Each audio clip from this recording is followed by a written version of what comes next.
Hashem, on reprend sur la vigne de Noé, comme on avait dit.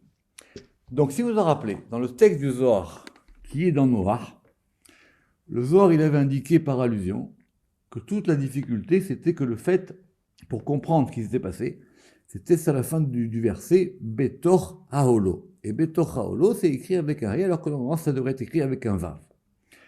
Qu'est-ce qu'il avait dit, le Zohar? C'est juste à la jonction du folio 73A et 73B. Betor Haolo, Ktiv Behe. Betor Haolo est écrit avec un ré. Évidemment, le Zohar, il a remarqué la forme inhabituelle. Ve'al d'active, et c'est pour ça qu'il est écrit Al tikrav el petah beita, ne t'approche pas de la porte de sa maison. Mais beita de sa maison, à elle, au féminin, le verset dans les Proverbes 5-8. Ok, donc, chose habituelle, pour nous faire comprendre quelque chose, on nous ramène un verset. Mais qu'est-ce qu'on veut nous dire? Alors, on comprend que le « et » de fin du mot, il indique le féminin, que donc c'est sa tante à lui, mais c'est ici la tante vue d'un point de vue féminin, et que le verset nous dit « Al-tikrav el petah beta » ne t'approche pas de la porte de sa maison à elle. Donc autrement dit, le « aholo », si on suit le Zohar, il indique que Noé, il s'est approché de quelque chose dont il n'aurait pas dû s'approcher. Donc à peu près ce qu'on savait déjà. Très bien. Betor Haolo, point, Betor Haolo, dans sa tente, ou à l'intérieur de sa tente, Deaou Kerem, de cette vigne. Donc il s'est approché de la tente, il s'est approché de ce degré féminin, qui était le degré féminin dont il n'aurait pas dû s'approcher, qui correspond au He, qui correspond à la vigne, qui correspond à Etzadat Tovara, et donc tout ce qu'on a dit déjà auparavant. Ça, j'espère que c'est clair. Mais maintenant, vous voyez bien que le Zohar ici, il est un peu énigmatique, si on peut dire. Pour comprendre ça, je vais ramener la dernière fois, et on va revenir là-dessus. Je vais ramener la dernière fois une autre occurrence de la Torah, où on a aussi Haolo écrit de cette manière. C'est où? C'est dans Lech Lecha. Au début de Lech Lecha, au chapitre 12, et si vous pouvez, on va prendre les versets 7 et 8. On va revenir. On l'a fait la dernière fois, mais on prend notre temps. Donc, on est tout à fait au début de Parashat Lech Lecha. Je reprends. Lech Lecha, Dieu il a dit à Abraham, voilà, je vais te montrer tout ça qu'on a vu. Est-ce qu'Abraham il va avoir maintenant une autre vision des choses? C'est tout le début. Donc, donc c'est tout le début du chapitre 12. Abraham, il prend toute sa famille. Évidemment, à l'époque, il s'appelle encore Abraham et elle s'appelle encore Sarai. Et ils prennent Lot et ils vont commencer à parcourir la terre d'Israël. Verset 7. Vayira Hashem el Avram. Et Dieu, il s'est dévoilé à Avram, Vayomer, et il lui a dit, les Varaha à ta descendance, Eten, je donnerai, et à Aretz Azot, cette terre-ci, celle-ci, Vayiven Sham Mizbeach, et il a construit là-bas un autel, l'Hachem, pour Yudke Vavke, Anir Elav, qui s'est dévoilé à lui. Donc, il a, comme dit le Zohar, il a maintenant une vision qu'il n'avait pas quand il n'était pas en Israël. Il a accès maintenant à un degré de vision supplémentaire. Et donc, il fait un autel. Et cet autel, il dit, c'est un autel parce que Dieu s'est dévoilé à moi. D'accord. Verset 8. Vayatek Misham. Alors, Vayatek, c'est compliqué, mais on va dire au pshat, ça veut dire il s'est déplacé de là-bas. Donc, il bouge. Hahara, vers la montagne. Mikedem, donc comme on avait dit la dernière fois, Mikedem, on avait dit vers la montagne au levant. Les Bethel jusqu'à Bethel, ou de Bethel. Vayet Haolo, et il a planté sa tente. et le même Aolo écrit pareil que dans noir, c'est-à-dire de façon inhabituelle, avec le E à la place du Vav et les mêmes points voyelles, Bethel, donc il a planté sa tente là-bas, Bethel, Miyam Ve'ai, alors vers la mer et Aï, Mikedem vers le levant, Vaïven Sham Mizbeach l'Hachem, et il a construit là-bas un autel pour Hachem, Vaïkra Beshem Hachem, et il a appelé au nom de Hachem. Très bien. Donc on retrouve le même Aolo. Très bien. Qu'est-ce qu'il dit Rashi? Intéressant. Sur le Aolo. Rashi dit que c'est marqué Haola. Évidemment, ça veut dire c'est sa tante à elle.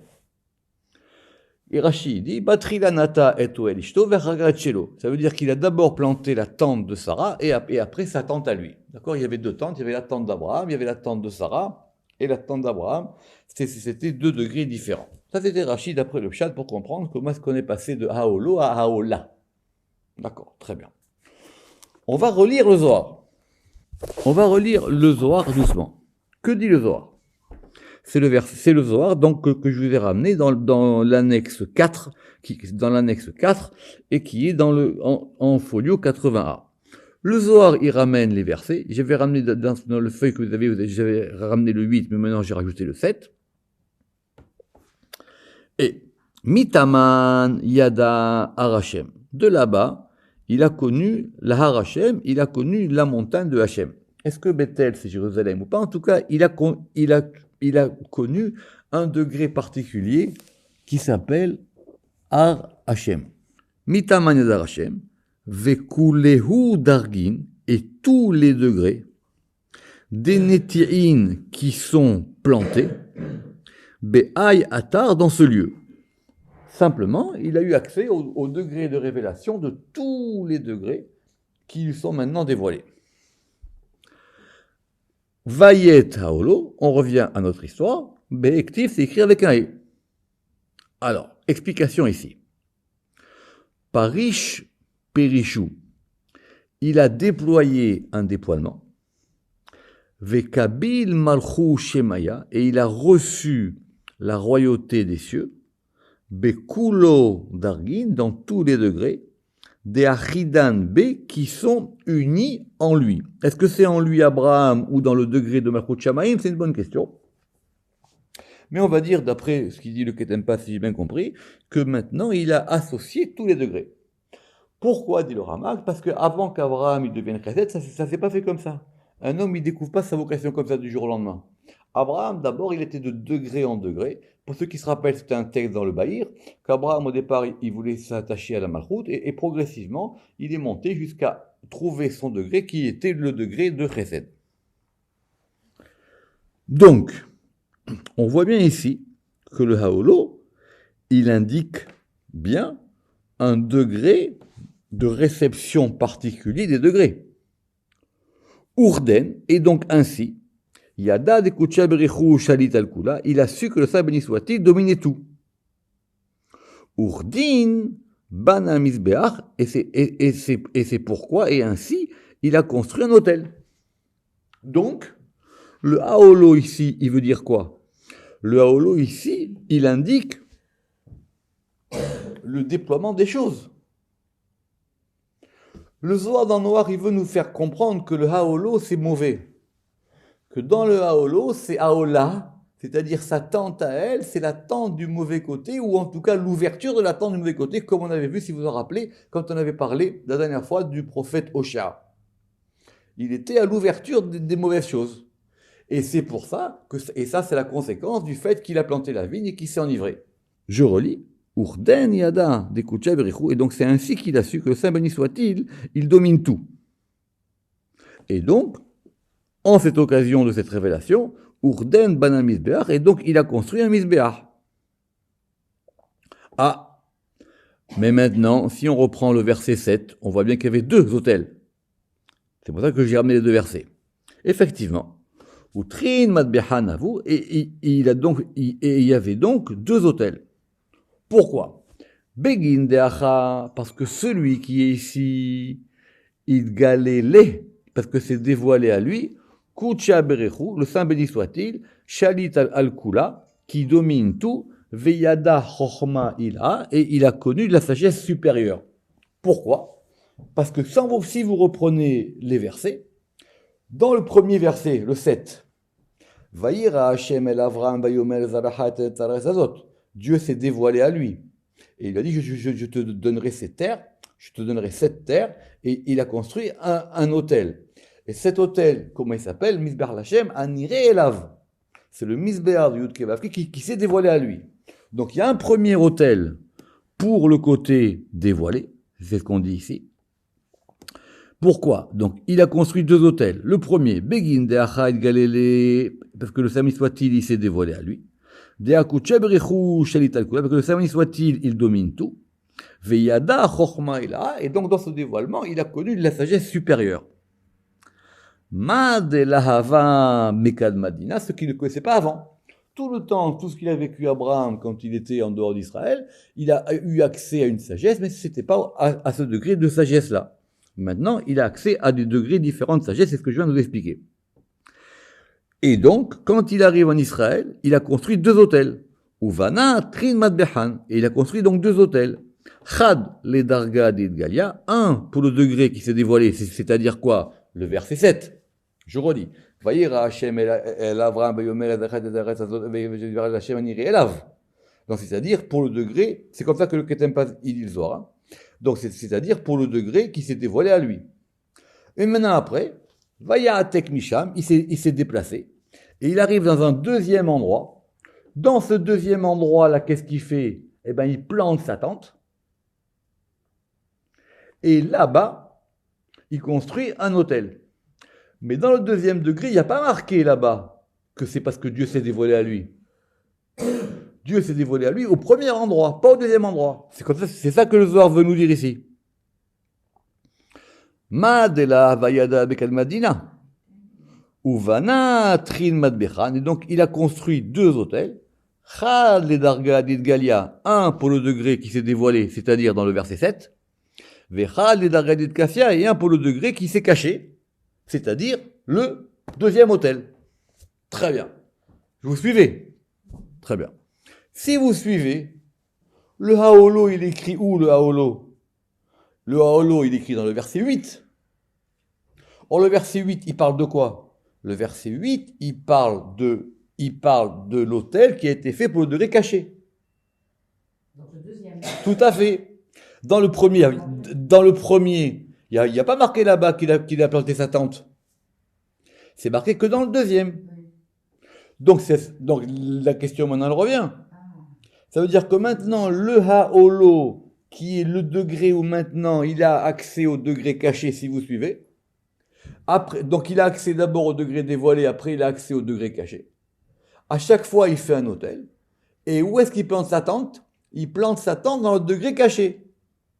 Oui. Donc pourquoi? Parce qu'effectivement, on va dire que c'est facile. C'est Malchut, un c'est Bina, parce que Bina, elle s'appelle Alma d'Idkafia, parce que Bina, elle s'appelle le monde qui est caché. Ça, c'est clair pour ceux qui ont fait le Pardes. D'accord? Très bien. Et que la Malchut, elle s'appelle Alma d'Idgalia. On verra que c'est par exemple la même chose avec Rachel et Léa. Rachel correspond au degré dévoilé et Léa correspond au degré caché. Ça correspond à ces deux. Donc, or, qu'est-ce que le Zohar vient de nous dire à propos de Haolo? Le Zohar vient de nous dire à propos de Haolo, Perish Perishu. Le Zohar il vient de nous dire à propos de Haolo, Perish Perishu, il a déployé son déploiement, Vekabil Malchut Shamaya, et il a reçu la royauté des cieux, Bekulehu Dargin, dans tous les degrés. Pourquoi?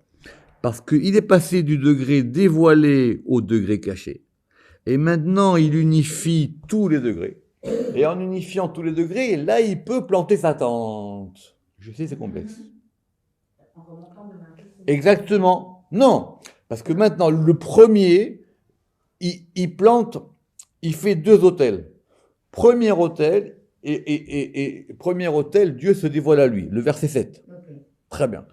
Il se déplace, il va dans le deuxième endroit. Deuxième endroit, il n'y a pas marqué que Dieu se dévoile à lui. Mais là, il y a quelque chose qui se passe Et il dit, là, je vais faire un deuxième autel. Alors Zohar, il dit, pourquoi il fait deux? Il dit, parce que c'est par rapport au degré caché, et un, c'est par rapport au degré dévoilé. Mais le premier, c'est lequel? Le premier, c'est le degré dévoilé. C'est comme ça que le Ketem Paz y comprend. Et il avait, Béhémet, c'est plus que pertinent. D'accord? Alors, mais nous, ce qui nous intéresse, nous, c'est le Haolo. Or, le Haolo, il le met où? Il le met dans le degré qui est le degré caché, qui lui permet maintenant d'associer tous les degrés. Donc, quand on dit le Haolo qui nous intéresse ici, ça veut dire que c'est maintenant, il a tout mis ensemble. Quand bien même on dit que le deuxième Haolo, c'est dans le degré caché, donc c'est dans un degré caché. Alors, si c'est dans un degré caché ici pour Abraham, pourquoi on n'a pas dit ça sur Noach? Pourquoi le Zohar, il veut nous faire entendre que dans Noach, là-bas, le Haolo qui est le Haola, ça veut dire il a touché à une porte où il n'aurait pas dû rentrer. Pourquoi le Zohar il dit ça là-bas? Mashma de là, que Vaïdgal Betor Haolo, si on reprend le verset au début, que quand il s'est dévoilé à l'intérieur de sa tente, ça veut dire c'est dans un degré caché. C'est ce qu'on voulait nous dire. Donc du coup, la faute de Noach, elle n'est pas aussi claire que ça. Même s'il a dévoilé quelque chose, il l'a dévoilé dans le degré caché du hé. Il l'a dévoilé dans le degré où toutes les choses sont unifiées. On ne peut pas aller jusqu'à dire qu'il ne s'est rien passé. Mais ce qu'il a fait, il l'a fait Betor Haolo dans cette tente avec un hé qui correspond au degré caché. La preuve, c'est que maintenant on va reprendre le Zohar en page 1. Et on relit. Il faut lire 200 fois. Betor Haolo Ktiv B. Betor Haolo, c'est écrit avec un hé. Ve'al Daktiv, et c'est pour ça qu'il est écrit Al Tikra vel Petach Beta, ne t'approche pas de la porte de sa maison à elle. Betor Haolo, ça veut dire quoi? C'est Betor Haola, dans sa tente à elle, de cette vigne. Et maintenant on continue. Et comment on continue? Le Zohar va nous dire maintenant, cette affaire nous en rappelle une autre. Ah, laquelle? Non plus maintenant sur l'histoire de la tente, mais sur l'histoire du vin. C'est quoi? C'est l'histoire des enfants d'Aaron. Rav Nada devenait Aaron. Tout le monde connaît l'histoire. On a fait l'inauguration du Mishkan. Les deux enfants d'Aaron, ils participent à l'inauguration. Et il y a un feu du ciel qui les foudroie. Ils meurent les deux en même temps. Le pauvre Aaron, il perd deux enfants d'un coup. D'accord? Beaucoup de commentaires veulent savoir pourquoi est-ce que ça s'est passé comme ça. L'indice clair qu'on a dans la Torah, c'est que tout de suite après, Dieu dit aux prêtres, les Kohanim, attention, pour vous, l'alcool est interdit quand vous êtes en service. Très bien. Et donc, le Midrash dit qu'ils étaient un peu sous. On a un peu de mal à y croire quand même. C'est l'inauguration du Mishkan, ils sont dans le désert, c'est pas n'importe qui, ils ont reçu la Torah, Arsina, etc. Ils vont rentrer avec 2 grammes, ils sortent du bar d'à côté. C'est pas logique. Que Rav Nada, et donc le Zohar nous dit, poursuivons la piste du vin. Que Rav Nada, comme sur ce modèle, de la même manière, des Bnei Aaron, des enfants d'Aaron, des Taninan pour lesquels on a enseigné, chez Touye Yahin Avou, qu'ils étaient enivrés de vin, qu'ils avaient bu du vin.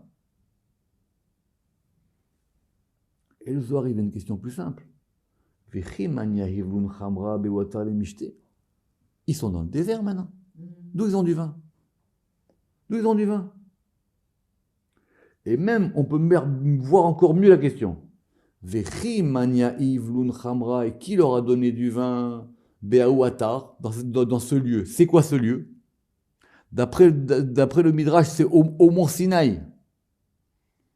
Alors ils ont bu du vin au mont Sinaï en recevant la Torah. Les Mishté.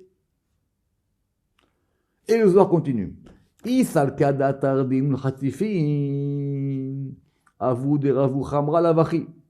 Maintenant il veut dire quoi? peut-être que tu vas penser qu'ils étaient assez effrontés pour pouvoir s'enivrer dans ce lieu-là. La varie, c'est sûr que non. C'est sûr que non. C'est pas qu'ils étaient au bistrot d'à côté, ils ont dit tiens, on reçoit la Torah, viens, on va boire un coup pour fêter ça. D'accord? C'est sûr que non. Alors, et la vadaï, mais aou chamra ravou. Mais assurément, ils ont bu de ce vin-là. C'est lequel? Le vin de Noé. Dirtiv, comme il est écrit, Vaikrevu lifne Hashem esh zara. Ils ont approché devant Yudke Vavke un feu étranger. Ça c'est, alors, on va doucement. Ça, c'est la raison que la Torah, elle donne au fait qu'ils aient été morts foudroyés. Ils ont approché quelque chose qu'il ne fallait pas. Dans l'inauguration du tabernacle. Mais le Zohar va vite. Eux aussi, ils ont fait une faute. Très bien. Quel est le degré de cette faute? C'est une grande question. Parce que vous savez que c'est de là qu'on apprend que, par exemple, comment on console. Parce que c'est Moshe qui va aller consoler Aaron. C'est Moshe qui va aller consoler Aaron. Il va dire, écoute, je vais te consoler pour la mort de tes deux enfants. Et l'histoire, elle est connue, que Aaron, il a dit, Vaïdom Aaron. Aaron, il a dit, je garde le silence. On ne parle pas. Dans ces moments-là, on ne parle pas. C'est pas la peine de parler, faire des discours, ça ne sert à rien. D'accord? Vaïdom Aaron. Aaron, il s'est tué. Mais, qu'est-ce qui s'est passé? Alors, c'est toute une histoire. D'après le Harizal dans Sharaf Sukim, ils ont voulu précipiter quelque chose. Ça veut dire, cette notion de Esh Zara ici, c'est évidemment pas qu'ils ont apporté un feu étranger comme un sacrifice étranger, comme un dieu étranger, Chavé Shalom. C'est pas du tout ça. C'est qu'ils ont fait quelque chose qu'ils n'auraient pas dû faire. Parce qu'eux, ils pensaient que maintenant qu'on inaugure le Mishkan, alors on peut peut-être passer à un autre degré. Donc encore une fois ici, c'est une faute, mais c'est une faute qui part d'une bonne intention. C'est une faute qui part de quelqu'un qui veut faire, c'est pas non seulement une bonne intention, c'est de quelqu'un qui veut faire de grandes choses. Comme Noah. Noah aussi, il a voulu faire des grandes choses. Alors, comment on va comprendre ce Esh Zara? Ktivacha Esh Zara. Alors, c'est très simple, on va le rapprocher d'un autre Esh Zara. Ou plutôt, le Zohar il va faire un très très joli jeu de mots entre Esh et Isha. D'accord? Et c'est-à-dire, on a notre verset à nous, où pour comprendre la faute des enfants d'Aaron, on a dit, va écrivez l'ifne Hashem Esh Zara, ils ont approché devant Hashem un Esh Zara. Et il est écrit dans les proverbes, Uktivatam, il est écrit dans les proverbes, les lish morcha, mais Isha Zara, pour te protéger ou pour te garder d'une femme étrangère. Et on revient au féminin de Haola. Vechula Chadmina, et tout ça n'est qu'un seul mot. Très bien. On va prendre notre temps. D'où ils ont eu ce vin? Si le Zohar il nous dit maintenant que c'est le même vin que Noah. Noah, lui, il a planté la vigne. Vous vous rappelez que le Midrash, il a planté une vigne, et cette vigne, elle venait là-bas du jardin d'Éden. Ici, apparemment, on ne nous dit rien. Simplement, quelle différence il y a entre ça et ce qu'il a fait Abraham en Égypte et ce qu'il a fait Oshia? Vous vous rappelez? On avait dit, le Zohar, il avait dit que c'était le même cas. Là-bas, ce n'est pas lié au vin. Là-bas, c'est lié au fait qu'ils ont voulu aller à la limite des choses. Abraham, il a voulu descendre en Égypte pour aller, comme il a dit le Zohar, pour aller dans des profondeurs récupérer des choses. Et donc, il s'est confronté à la limite. Et Oshia, c'est Dieu lui-même qui lui a dit. C'est Dieu lui-même qui lui a dit. C'est pour ça qu'on avait vu la notion de Techilat Davar. Dieu, il a dit, voilà, attention, je vais te mettre au commencement des choses. Donc, le Zohar, il tisse toute cette trame. Pas pour qu'on analyse, pour qu'on essaye de sentir.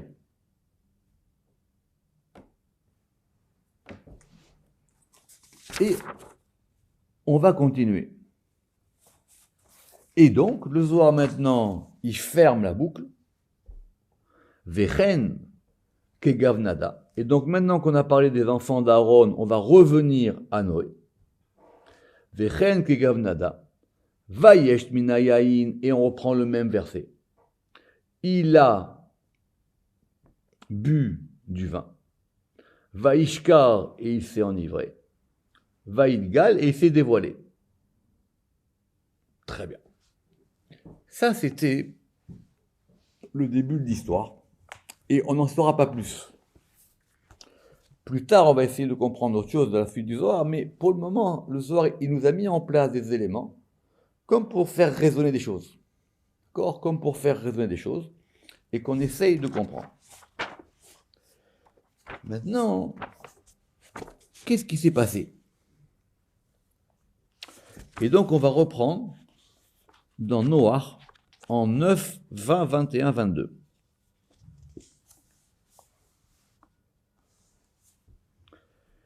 Vayar Cham, et Cham, qui c'est Cham ? Le père de Canaan, vous vous rappelez tous cela. Il a vu, et Ervat Aviv, il a vu la nudité de son père. Vayaged, et il a dit, les Shne Echav Bachutz, à ses deux frères qui étaient à l'extérieur. La suite, j'espère que vous la connaissez. Il y a 3 enfants, il y a Shem, Ham et Yafet. Shem et Yafet, ils vont prendre une couverture. Ils ont posé la couverture sur leur épaule, c'est le verset 23. Et ils ont marché à reculons. Ils ont caché la nudité de leur père en détournant le regard, afin de ne pas voir la nudité de leur père. Verset 24, Noé, il s'est réveillé de son vin. Il a vu ce que lui a fait son petit-fils. Qui c'est son petit-fils ? Quoi ? Chazak ou Baruch. Donc parce que si on dit que c'est Ham c'est le deuxième. C'est Shem, Ham, Yafet. Donc ça ne peut pas être son petit-fils. Donc c'est son petit-fils à lui. Et il a dit, Vayomer, Arur Kenaan. Il lui a dit, maudit sois-tu Kenaan, Eved Avadim Yelechav. Il sera l'esclave des esclaves par rapport à ses frères.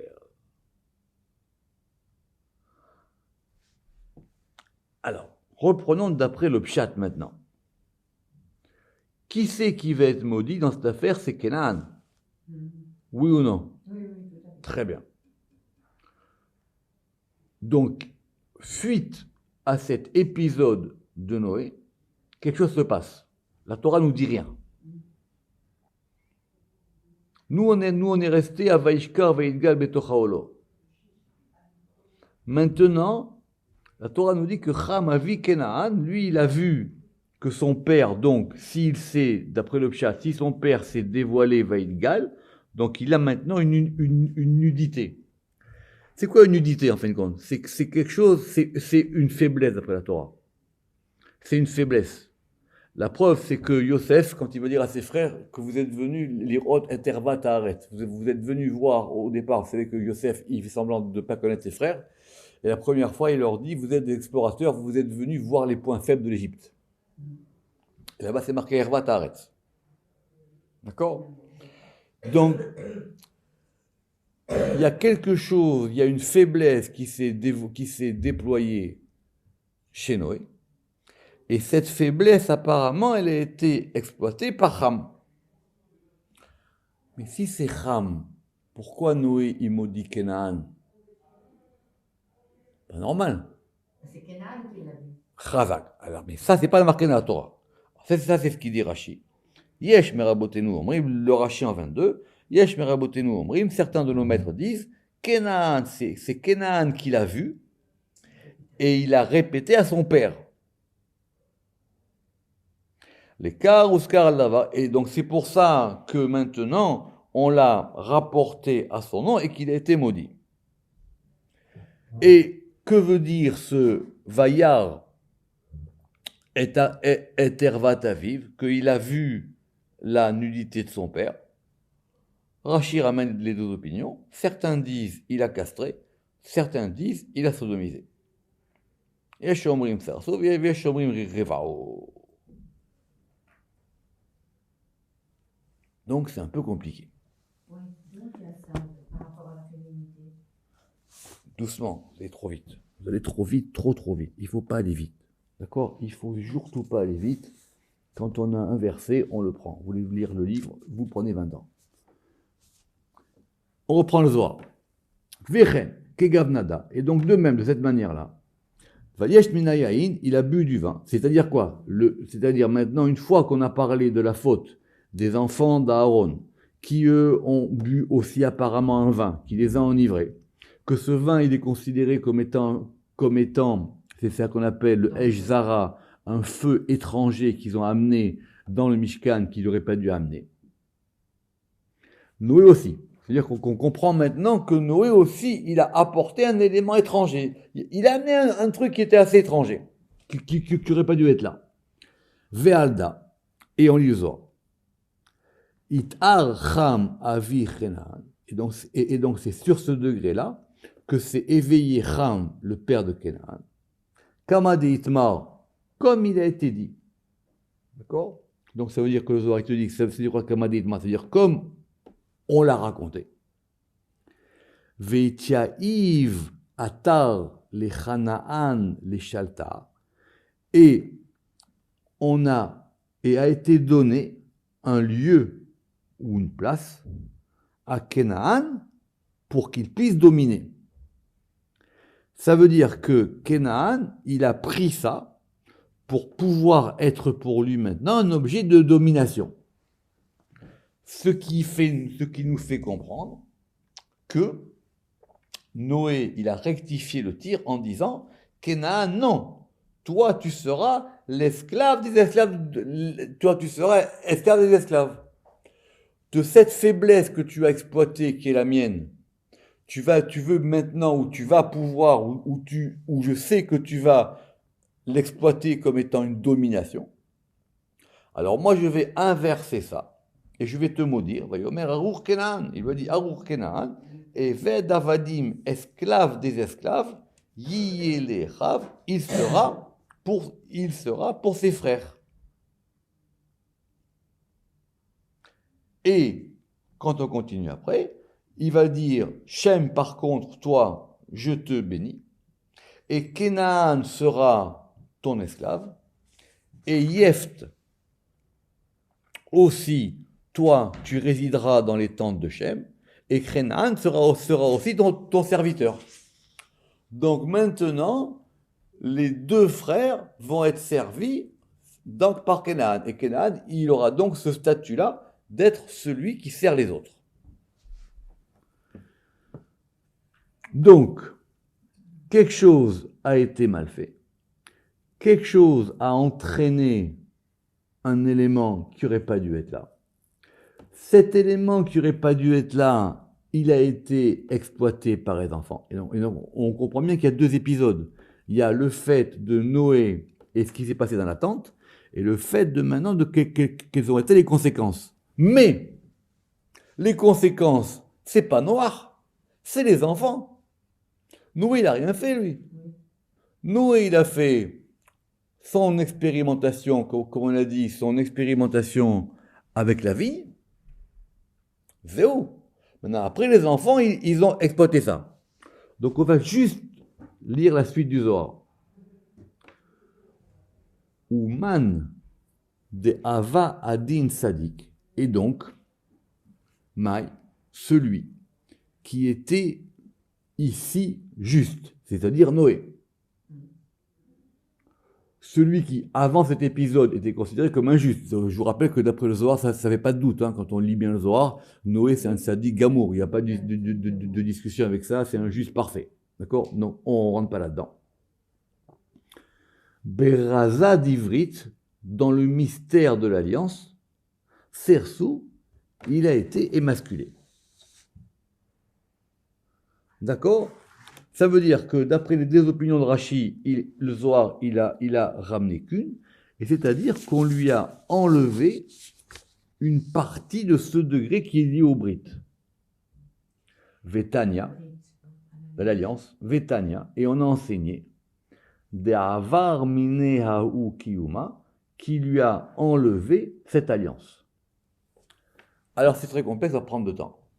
N'oubliez pas que d'après le Midrash, si on va d'après le fait qu'il a castré son père, parce qu'il ne voulait pas qu'il y ait un quatrième enfant. D'accord? C'est ramené, vous vous rappelez cette histoire, c'est ramené dans Rashi, parce qu'il ne voulait pas qu'il y ait un quatrième enfant. Maintenant, reprenons.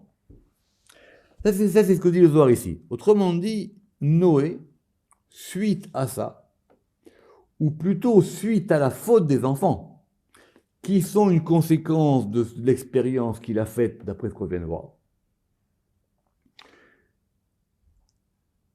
il a perdu quelque chose.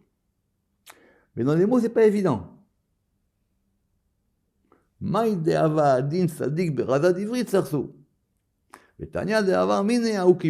que donc maintenant, il y a quelque chose que son fils, il lui a enlevé son maintien. Comme s'il avait quelque part perdu quelque chose. Mais, je répète, on va terminer avec ça.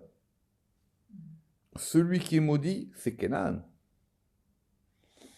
Noé, on essaie depuis plusieurs cours maintenant d'essayer de comprendre la faute, mais ce n'est pas une faute évidente. On ne peut pas le comparer, en tout cas sûr que non, avec Aaron, parce que le Zohar, avec les enfants d'Aaron, parce que les enfants d'Aaron, eux, par contre, ils ont été punis de suite. Attention, on dit que les enfants d'Aaron, ils ont été punis, mais c'était sur le moment. Après, ils vont aller dans d'autres endroits, etc. C'est autre chose pour eux. C'est qu'à un moment, ils tac. Mais c'est pas pour ça qu'ils sont de l'autre côté, surtout pas.